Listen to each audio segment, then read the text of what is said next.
Este hombre le pidió un autógrafo al músico más famoso del mundo. Horas después le disparó 4 veces por la espalda. Muchos pensaron que fue un fanático enloquecido. Otros hablaron de conspiración, pero la realidad, como siempre, es mucho más compleja de lo que parece. Y para entender por qué Mark David Chapman apretó el gatillo esa noche de diciembre, primero tenemos que entender quién era realmente el hombre al que asesinó. Porque John Lennon no era solo un músico, era alguien que pasó toda su vida buscando el amor que nunca tuvo. Y justo cuando parecía encontrarlo, el mundo se lo arrebató de la forma más brutal posible.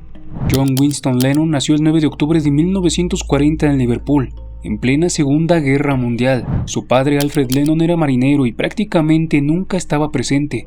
Su madre Julia no lo crió directamente. En su lugar fue criado por su tía Mimi Smith, una mujer estricta y emocionalmente distante que le daba techo, comida y educación, pero no el afecto que un niño necesita. Aquí empieza algo muy importante. Recuerda bien esto porque será fundamental para entender todo lo que viene después. John crece sintiéndose abandonado por ambos padres. No es que no tuviera un hogar, es que nunca sintió que pertenecía a ningún lado. Esta sensación de abandono, este vacío emocional es la primera grieta en su psicología. Una grieta que con el tiempo seguirá haciendo más grande.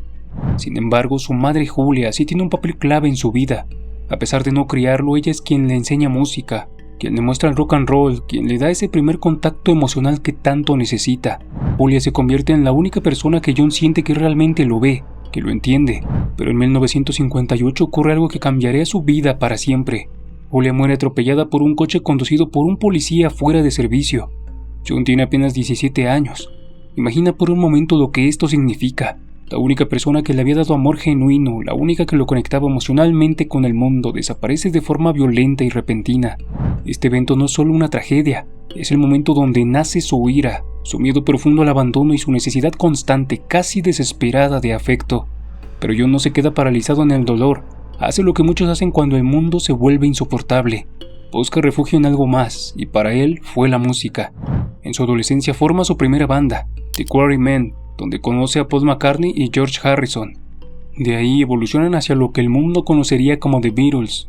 También conoce a Stuart Sutcliffe, quien se convierte en su mejor amigo, casi en un hermano.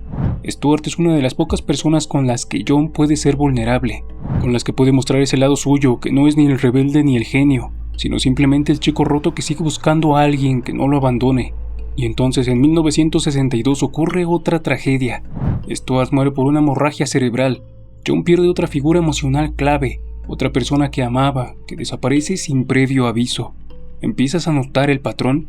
Cada vez que John se permite amar a alguien, esa persona desaparece, y cada vez que eso sucede, la grieta se hace más profunda. Los Beatles se convierten en un fenómeno global. La Beatlemanía explota. Para 1963 son la banda más grande del mundo. Millones de personas los adoran, los persiguen, gritan sus nombres. Pero mientras el mundo ve el éxito, John vive conflictos internos que nadie más puede ver.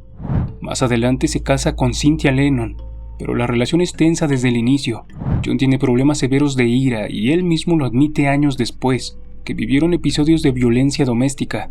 En 1966 ocurre uno de sus momentos más polémicos. Durante una entrevista dice que los Beatles son más populares que Jesús. Esto provoca una reacción masiva por parte de sus fans, quema de sus discos, protestas en Estados Unidos, incluso amenazas de muerte. Lo que Lennon intentaba decir era que la religión estaba perdiendo relevancia en los jóvenes, pero el mundo lo toma como una arrogancia pura. Para 1966 John entra en una etapa más experimental. Empieza a usar LSD de forma intensiva. No en solo recreación, es una búsqueda. Está tratando de encontrar algo, cualquier cosa que le dé sentido a su existencia. Y en medio de esa búsqueda conoce a Yoko Ono.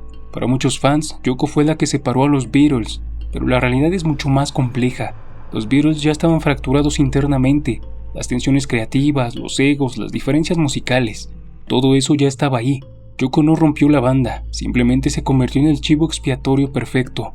Para John, Yoko representaba algo que nunca había tenido, que no lo trataba como un ídolo, sino como un igual. Alguien que veía más allá de la fama, pero esa nueva relación tenía un costo. Se aleja emocionalmente de su hijo Julián al romper definitivamente su relación con Cynthia. Y aquí vemos otra vez el patrón. John solo puede amar intensamente a una persona a la vez, y cuando encuentra a esa persona, todo lo demás desaparece. En 1970 los Beatles se separan oficialmente. Pasa de ser parte del grupo más grande del mundo a enfrentarse solo al mundo como solista. Durante este periodo, John y Yoko se casan y empiezan su etapa de activismo, las famosas camadas por la paz, las protestas contra la guerra de Vietnam, criticando abiertamente al gobierno de Estados Unidos. En 1975, John tiene a su segundo hijo con Yoko, y aquí ocurre un cambio importante. Por primera vez en su vida, John decide retirarse completamente de la música por 5 años. Se convierte en un padre de tiempo completo, cuida a su hijo, cocina, se ocupa de la casa, mientras Yoko maneja los negocios. Muchos lo criticaron por esto. ¿Cómo podía el genio musical del siglo retirarse justo en su mejor momento? Pero para John era su oportunidad de hacer lo que su padre nunca hizo por él, estar presente y no abandonar a su hijo. En 1980, John regresa con el álbum Double Fantasy. Todo apuntaba a una nueva etapa más estable. El hombre que había sido abandonado, que había perdido a su madre, a su mejor amigo, finalmente parecía estar sanado. Fue entonces que llegamos al 8 de diciembre de 1980. Chapman espera pacientemente fuera del edificio Dakota. Al ver a Lennon, Chapman le pide un autógrafo. John amablemente se lo firma. Incluso hay una foto de ese momento. Horas después, John regresa con Yoko de una sesión de grabación. Chapman sigue ahí. Cuando John pasa junto a él, Chapman saca un revólver calibre 38 y le dispara 4 veces por la espalda. John logra llegar tambaleándose hasta la oficina de seguridad del edificio y colapsa diciendo: "Me dispararon". Lo suben a una patrulla para llevarlo al hospital Roosevelt. Los médicos intentan reanimarlo durante 20 minutos, pero las heridas son demasiado graves. Una de las balas atravesó su aorta. A las 11:07 de la noche, John Lennon es declarado muerto. Lo más perturbador de todo esto es que Chapman declararía que estuvo a punto de no dispararle, ya que la amabilidad de John casi lo detiene, pero no fue suficiente.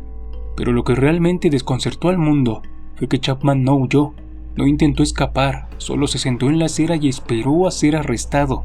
Cuando la policía se acercó, lo encontraron leyendo tranquilamente una copia del Guardián entre el Centeno, un detalle que no debemos pasar por alto, ya que nos da la respuesta de por qué Chapman hizo lo que hizo.